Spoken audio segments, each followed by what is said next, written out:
বিসমিল্লাহির রহমানির রহিম।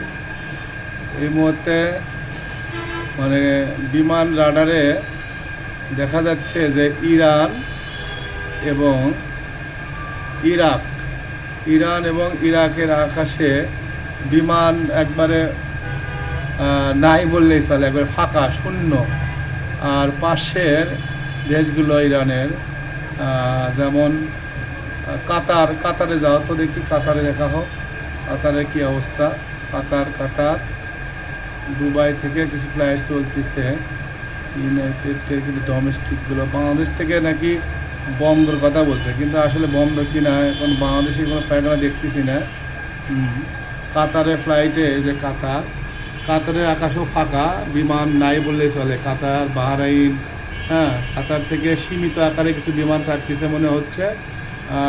ঢাকা থেকে কাতারের ফ্লাইট এখনও আমরা ক্লিয়ারেন্স যা বুঝতে পারতেছি না। এই যে কাতারের অবস্থা, কাতারের একবারে কাতারের আকাশে বিমান নাই বললেই চলে। অন্য অন্য দেশ থেকে কিছু বিমান যাচ্ছে। এই যে দোহা থেকে আম্মাম থেকে এটা বাহরাইন, আম্মাম হচ্ছে বাহরাইনের রাজধানী। তারপরে আরেকটা বিমান ঢাকা থেকে দোহা থেকে ডিপিএস, এই যে কিছু বিমান যাচ্ছে। কিন্তু এশিয়া মহাদেশের দিকে একটু কম বিমান নাই বললেই চলে, আর অন্য অন্য জায়গায় সব বিমান স্বাভাবিক।